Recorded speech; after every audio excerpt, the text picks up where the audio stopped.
राहुल गांधी और तेजस्वी यादव की जिस वक्त में बिहार के अंदर वोट अधिकार यात्रा चल रही थी, उस वक्त में कहा जा रहा था कि राहुल और तेजस्वी चाहे कुछ भी कर लें, लेकिन जिस वक्त में प्रधानमंत्री मैदान में उतरेंगे सब कुछ सुपड़ा साफ कर देंगे। लेकिन आप देखिए कि नरेंद्र मोदी, 2 दिन के बाद में उनका जन्मदिन है, 200 बसें लगाई गई हैं। आप सोचिए कि जो टीवी चैनल ये बताते हैं कि मोदी की लोकप्रियता इतनी बढ़ गई है, मोदी की रैली में इतनी भीड़ आई है, वो ये नहीं बताएंगे कि 200 बसों के अंदर भीड़ को लाया गया है। और बाकायदा ये सरकारी फरमान आप देखिए, ये सरकारी फरमान मास्टर जी को मोदी जी के स्वागत के लिए कंडक्टर बना दिया गया है। इससे ज्यादा शर्मनाक और कुछ नहीं हो सकता है। बिहार में वैसे ही एक तो बदहाली की तस्वीर कम नहीं है, और उसके उलट आप टीचर्स को इस तरीके से कंडक्टर बनाएंगे। और सबसे बड़ी बात यह है, एक स्कूल में राहुल गांधी उनके टीम ने कैंप करने के लिए जगह मांगी थी, लेकिन उस वक्त में मना कर दिया गया। कहा गया कि नहीं, इससे पढ़ाई डिस्टर्ब होगी, हम ऐसे जगह नहीं दे सकते। वो रात को एक जगह पर कैंप करते हैं स्कूल के अंदर, रात को वो भी, लेकिन मना कर दिया गया। चलिए अच्छी बात है, लेकिन ये क्या हो रहा है साहब? यहां पर तो आप टीचर्स को 200 बसों में कंडक्टर बना रहे हैं। अरे यहां पर तो कम से कम जो संविदा पर काम करने वाले हैं या कॉन्ट्रैक्ट पर काम करने वाले हैं, उनको थोड़ा रोजगार दे देते एक दिन का, उनको पैसा मिल जाता। जो बेचारे बिल्कुल कुछ नहीं मिल रहा जिनको, उनको कुछ तो मिलता। और आप सोचिए कि नरेंद्र मोदी को लेकर के जो बातें कही जाती हैं कि वो तो क्राउड पुलर है साहब, क्राउड पुलर, मैजिक है नरेंद्र मोदी के पास में, शक्ति है। वो आज देखिए किस तरीके से अखबारों में और पन्नों में और सरकारी दस्तावेजों में सिमट करके रह गई है। तेजस्वी यादव ने पूर्णिया में अस्सलाम वालेकुम वरहमतुल्लाहि वबरकातुहू। अज़ीज़ान मिल्लत इस्लामिया, आप तमाम उम्मती को वो फैसल की तरफ से सलाम अर्द है। घर में बड़ी पर्दानशीन इज़्ज़तदार माँ और बहनों को वो फैसल की तरफ से सलाम अर्द है। बहरहाल बहरकैफ अल्लाह से उम्मीद है आप लोग खैरियत से होंगे, अल्लाह की हिफाजत में होंगे। इन मलूनों की मलामत से, इन फ़िरक़ा परस्तों की फ़िरक़ा परस्ती से, इन दरिंदों की दरिंदगी से, इन माबलिंचरों की माबलिंचिंग से, इन बलात्कारियों की बलात्कारी से, इन दहशत गर्दों की दहशत गर्दी से महफूज होंगे। अल्लाह आप लोगों को अपने हिफ्ज़ अमान में रखे, अल्लाह अपनी हिफाजत में रखे, अल्लाह हर आवाज़ से हर शर से महफूज रखे। बहरहाल बहरकैफ मेरे अज़ीज़ दोस्तों, मेरे भाइयों, देश के हालात से भी आप लोग वाकिफ़ हैं और देश के बाहर के हालात से भी आप लोग वजह वाकिफ़ हैं।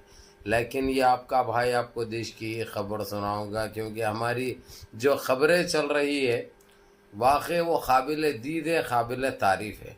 हालांकि बाहर की ख़बरें भी आप लोगों को अच्छी तरह पता है, जिस तरीके से फ़लस्तीन को एक आज़ादी मिल चुकी है और फ़लस्तीन में एक वज़ीर आज़म को चुना जा रहा है बहुत करीब, जिस तरीके से अमेरिका को और इसराइल को शर्मनाक शिकस्त भी है। जो वहाँ पे यूएन में जो वोटिंग डाली गई, 112 ममालिक फ़लस्तीन को अलग कंट्री के हक़ में वोट दिया, और ये लोग टोटल 10 में से 6 तो खैर दिए नहीं, 4 जने, एक अमेरिका, एक खुद इसराइल, एक अर्जेंटीना, ऐसे 4 कंट्रियाँ इसराइल की तायद में दिए, जो कि इतनी बुरी हाल ये लोग ख्वाब व ख्याल में भी नहीं सोचे थे। अब फ़लस्तीन आज़ाद कंट्री बनने जा रहा है, माशाअल्लाह, बहुत बड़ी बात है। वो लोगों के मासूम बच्चों जो शहीद हुए, वो लोगों की मेहनत रायगा नहीं गई। अल्हम्दुलिल्लाह रब्बिल आलमीन, अल्लाह तेरा लाख लाख शुक्र है, ये बोल रहा है हमको। और दूसरी चीज़, अब हमारे देश में आऊँगा मैं, जिस तरीके से हमारे फिक मंत्री, हमारे प्रधानमंत्री बिहार का दौरा कर रहे, और जिस वक्त आप लोगों को पता है राहुल गांधी और तेजस्वी यादव जो कि बिहार के अंदर जो अपने यात्राएं कर रहे थे, अपने जुलूसें जो कर रहे थे, वो लोग जिस तरीके से आवाम को जगा रहे थे, ये वोट किस तरीके से ये लोग चोरी करते हैं, चाहे इलेक्शन कमीशन हो या एनडीए सरकार हो, ये लोगों को ऐसा एक्सपोज कर रहे थे। वो टाइम पे ये चट्टी मीडिया, गोदी मीडिया, टट्टी मीडिया, मूत्र पीने वाली, टट्टी खाने वाली मीडिया ने क्या बोला था, एक नरेंद्र मोदी जो आएंगे जिस तरीके से बिहार में, और ये लोगों की चूकड़ी साफ हो जाएगी, टुकड़ी साफ हो जाएगी, इनका सफाया हो जाएगा, अवाम जीवानी बन जाएगी, यही कहा था उन्होंने।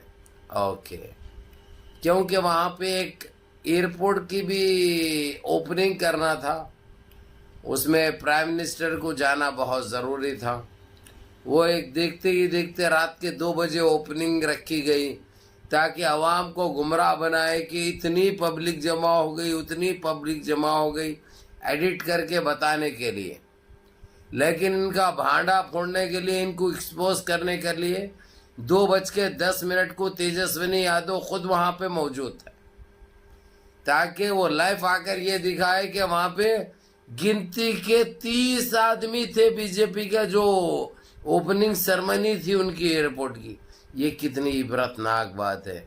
ये लोग रात इसलिए चुने थे, वहाँ की आवाम खामोश बैठने वाली नहीं है। अब रोड पे देखेगी तो रोड पे मारेगी। उनको ये चीज़ का एहसास भी है, पता भी है। इसलिए उन चीज़ों से बचने के लिए उन्होंने रात का वक्त चुना था, लेकिन तेजस्विनी यादव रात में भी नहीं बख्शा इनको। उसके बाद फिर एक सभा करे उन्होंने बिहार में, यकीन मानिए बसों में भर भर के लेके आए लोगों को।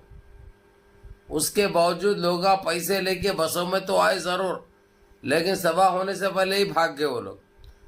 वहाँ पे सिवाय कुत्तों के अलावा, 4-5 कुत्तों के अलावा और खाली कुर्सियों के अलावा कोई चीज़ नज़र नहीं आ रही थी। इसलिए प्रधानमंत्री थोड़े नाराज़ हुए वहाँ की आवाम के ऊपर और वहाँ के लोकल लीडरों के ऊपर, और उन्होंने वो सभा छोड़ के बगैर कुछ कहे के सीधा एयरपोर्ट के लिए रवाना हो गए। ये कितनी बेइज्जती है। आप लोग समझ रहे हैं मैं क्या बोल रहा हूँ? आप लोग जान सकते हैं ये चीज़। जाके देखिए, उधर 100 आदमी नहीं थे उस सभा में, और थे तो ये दल्ले थे, इनके दल्ले थे, समझे। नीतीश कुमार था, चीटर कुमार, और उसकी कैबिनेट के एक 10, 12, 15, 20 जने, वो लोग इस थे, बस और कुछ भी नहीं। वहाँ पे आवाम को हालांकि बसों में भर भर के लाए थे पैसे दे के, लेकिन वो लोग पैसा भी ले लिए, उतरे, नीचे उतर के पतली गली भाग गए वो लोग, क्योंकि उनको पता है कि हम इसको दोबारा लाने का नहीं है, और इसको जितना हो सकते आवाम जलील कर रही है भाई, क्योंकि अब इनका खाना ख़राब करके रखी है आवाम। वजह उसकी सच्चाई जान चुके हैं, हकीकत जान चुके हैं, और इन्हें पूरी तरीके से एक्सपोज हो चुके हैं। बहरहाल मुनज़्ज़म रहिए, मुत्तहिद रहिए, अपनी सफ़ों में इत्तेहाद बरक़रार रखिए, नमाज़ों की पाबंदी करिए, माँ बाप की खिदमत करिए, बड़ों के अहकाम पे अमल करिए, और अपने इस भाई को भी दुआओं में याद रखिए। अस्सलामु अलैकुम व रहमतुल्लाहि व बरकातहू।